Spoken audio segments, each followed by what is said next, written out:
निवडणूक आयोगावर सत्ताधाऱ्यांचा रडीचा डाव खेळण्याचा आरोप, महाविकास आघाडीची भूमिका ठाम. आमदार शशिकांत शिंदे.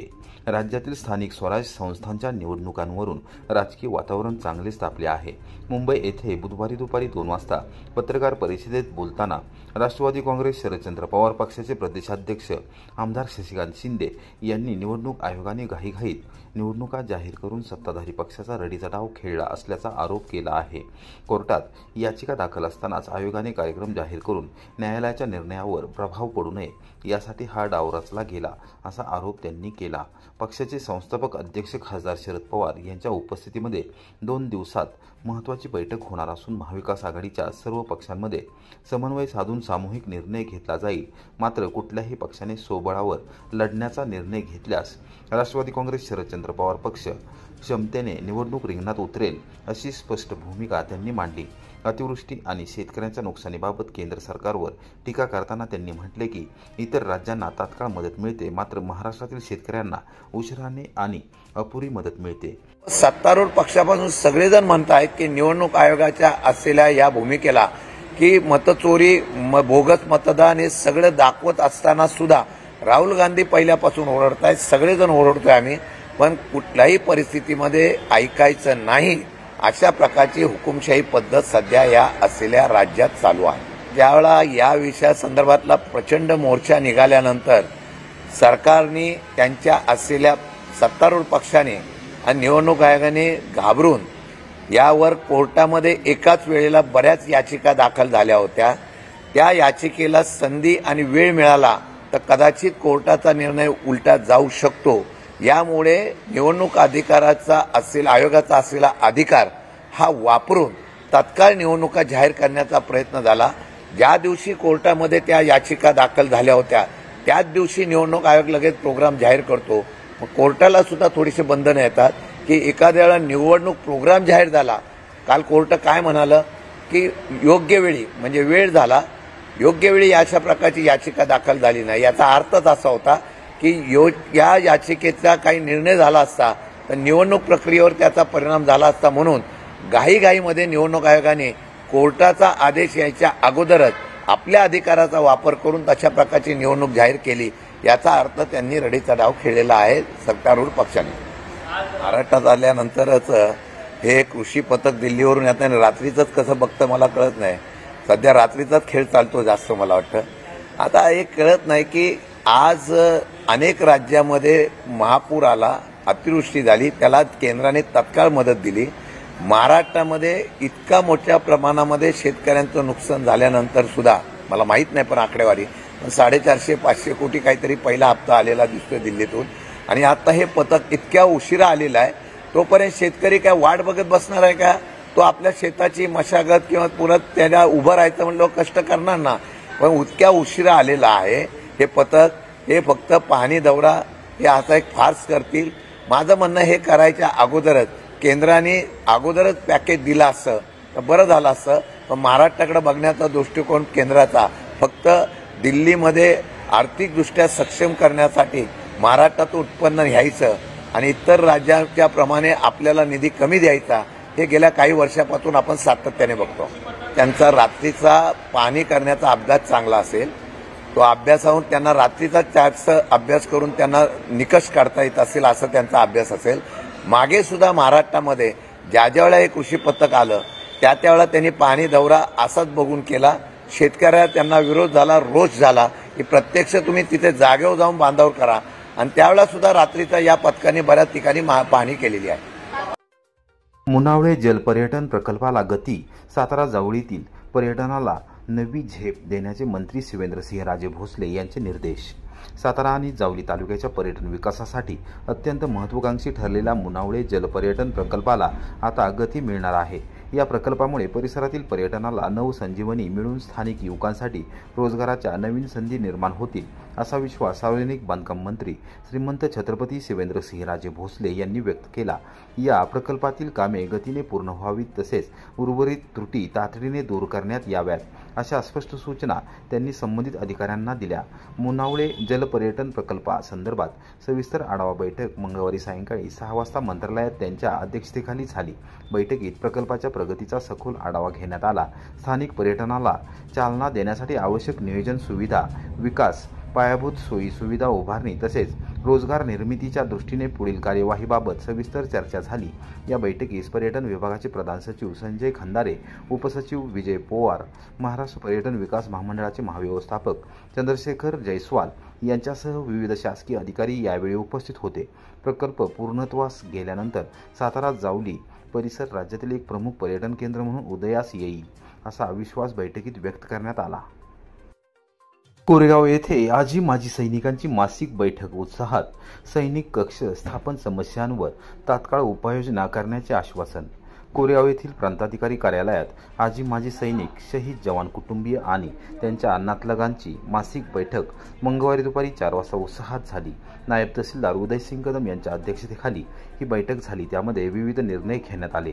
बैठकीस महसूल, ग्रामविकास, वन, पोलीस, भूमी अभिलेख आदी विविध विभागातील अधिकारी यावेळी उपस्थित होते। उपस्थित सैनिकांनी आपल्या अडचणी व तक्रारी लेखी अर्जाद्वारे सादर केल्या। उदयसिंग कदम यांनी सांगितले की सैनिक व त्यांच्या कुटुंबियांच्या समस्यांसाठी सैनिक कक्ष स्थापन करण्यात आला असून कोणीही कार्यालयीन कामकाजाच्या वेळेत अर्ज दाखल करू शकतात। प्रशासन सैनिकांच्या सर्व समस्यांकडे संवेदनशीलतेने पाहून सर्वतोपरी मदत करेल अशी ग्वाही त्यांनी दिली। जिल्हा संरक्षण समिती सदस्य व राज्य उपाध्यक्ष सैनिक फेडरेशनचे प्रशांत कदम यांनी शासनाच्या विविध योजना, आर्थिक मदत व संरक्षणाच्या उपाययोजनांची सविस्तर माहिती दिली। सैनिकांना त्रास देणाऱ्याविरुद्ध तक्रार करण्यासाठी संरक्षण समितीकडे अर्ज दाखल करावा अशी सूचना त्यांनी केली। निवृत्त सुभेदार यशवंत शिंदे सूत्रसंचालन यांनी केले। निवृत्त सुभेदार मेजर अशोक नलवडे यांनी आभार मानले। यावेळी तहसीलदार कार्यालयातील महसूल सहाय्यक श्रीमंत शेळके, संदीप वाघमाळे, कॅप्टन चव्हाण, सुभेदार पवार, चोरट तसेच माजी सैनिक व कुटुंबीय यावेळी उपस्थित होते। बैठकीचा शेवट भारत माता की जय, वंदे मातरम या जयघोषाने झाला। कराड नगरपालिका निवडणुकीसाठी महसूल प्रशासन सज्ज, दुबार मतदार ओळखण्यासाठी विशेष मोहीम, प्रांताधिकारी अतुल म्हेत्रे यांची माहिती। कराड नगरपालिकेच्या सार्वत्रिक निवडणुकीसाठी महसूल प्रशासन सज्ज झाले आहे। राज्य निवडणूक आयोगाने दिलेल्या निर्देशानुसार दुबार मतदारांची तपासणी सुरू आहे। मतदार यादीत ज्यांचे नाव 2 ठिकाणी आढळले आहे त्यांच्या नावासमोर 2 स्टार चिन्ह लावण्यात आले आहेत अशी माहिती प्रांताधिकारी अतुल म्हेत्रे यांनी दिली। या मतदारांकडे BLO प्रत्यक्ष भेट देऊन त्यांना कोणताही एक पर्याय निवडण्याची संधी देणार आहेत। मतदारांनी स्वतःच्या इच्छेनुसार तो पर्याय निश्चित केल्यानंतर त्यांना त्या ठिकाणी मतदान करण्याची परवानगी मिळेल। या प्रक्रियेबाबत राज्य निवडणूक आयोगाची भूमिका स्पष्ट असल्याचे म्हेत्रे यांनी सांगितले। कराड तहसीलदार कार्यालयात बुधवारी दुपारी 4 वाजता झालेल्या पत्रकार परिषदेत प्रांताधिकारी म्हेत्रे यांनी निवडणुकीच्या पार्श्वभूमीवर तयारी, मतदार यादी आणि प्रशासनाच्या नियोजनाची माहिती दिली। यावेळी तहसीलदार कल्पना ढवळे उपस्थित होत्या। प्रशासनाच्या या तयारीमुळे निवडणूक प्रक्रिया पारदर्शक आणि सुरळीत पार पडेल असा विश्वास त्यांनी व्यक्त केला। माननीय राज्य निवडणूक आयोगाने दिलेल्या आदेशाप्रमाणे नामनिर्देशन पत्र भरण्याचा कालावधी आहे तो 10 नोव्हेंबर ते 17 नोव्हेंबर 2025। 18 नोव्हेंबर 2025 रोजी नामनिर्देशन पत्राची छाननी होईल। अपील नसलेल्या ठिकाणी नामनिर्देशन पत्र माघाराची अंतिम मुदत 21 नोव्हेंबर 2025। अपील असलेल्या ठिकाणी नामनिर्देशन पत्र माघारीची अंतिम मुदत 25 नोव्हेंबर 2025। मतदानाचा दिवस 2 डिसेंबर 2025 सकाळी 7:30 ते सायंकाळी 5:30 आणि मतमोजणी 3 डिसेंबर 2025 सकाळी 10 वाजल्यापासून आहे। या निवडणुका निर्भय आणि पारदर्शी वातावरणात पार पाडण्याकामी आम्ही भरारी पथकाची स्थापना केलेली आहे। त्याचबरोबर व्हिडिओ पाहणी पथक, व्हिडिओ सर्वेक्षण पथक आणि स्थिर सर्वेक्षण पथक यांची नेमणुका आम्ही केलेल्या आहेत। याचबरोबर विविध परवानग्या देण्याकामी एक खिडकी कक्ष हा स्थापन करण्यात आलेला आहे। सर्व उमेदवारांना त्यांनी एक खिडकी कक्षामध्ये अर्ज करून त्यांना तात्काळ विविध परवाने हे देण्याची सोय इथं केलेली आहे। याचबरोबर राज्य निवडणूक आयोगाने मतदार यादीच्या संदर्भात जे निर्देश दिलेले आहेत त्या निर्देशाप्रमाणे कराड नगरपरिषद सार्वत्रिक निवडणुकीकामी एकूण मतदार संख्या 69,836 आहे. याची अंतिम मतदार यादी प्रसिद्ध झालेली आहे. या अंतिम मतदार यादीमध्ये दुबार नाव असलेल्या मतदारांच्या समोर 2 स्टार हे आलेले आहेत आणि या 2 स्टार असलेल्या मतदारांच्या बाबतीत BLOच्या माध्यमातून आम्ही पुढच्या 8 दिवसामध्ये त्या मतदाराच्या प्रत्यक्ष घरी जाऊन त्याला दोन्हीपैकी कोणत्या ठिकाणी मतदान करायचं आहे हे त्याच्याकडून परिशिष्ट 1 मध्ये आम्ही भरून घेणार आहोत आणि त्याची नोंद ही अंतिम मतदार यादीत जे केंद्राध्यक्षांच्याकडे दिली जाईल त्याच्यामध्ये दुबार म्हणून नोंद केली जाईल. समजा एखाद्या मतदाराने त्याचा रिस्पॉन्स हा कळवलेला नसेल तर आम्ही दोन्हीही ठिकाणी त्याची दुबार नोंद म्हणून नोंद घेऊ. ज्या ठिकाणी तो मतदार हा मतदानासाठी जाईल त्यावेळेस परिशिष्ट 2 हे त्याच्याकडून शपथपत्रेवर भरून घेऊ. त्यांचे निवडणूक आयोगाने घालून दिलेले ओळखीचे 1 ते 12 पुरावे यापैकी एक पुरावा मूळ दाखवून केंद्राध्यक्ष हे त्यांना मतदान करून देतील आणि ते परिशिष्ट 2 ची वेगळी नोंद हे केंद्राध्यक्ष निवडणूक निर्णय अधिकारी कार्यालयात करतील. आवश्यक असलेलं मनुष्यबळ हेही पुरेसं आहे. माझं सर्व मतदारांना आव्हान आहे की सदरची निवडणूक प्रक्रिया ही शांततेत, सुरळीत, पारदर्शक, निर्भय आणि मुक्त वातावरणात पार पाडण्याकामी निवडणूक कार्यालय हे सज्ज आहे. वॉटर स्टेशनजवळ भीषण अपघातात 2 युवकांचा जागीच मृत्यू, परिसरात शोककळा.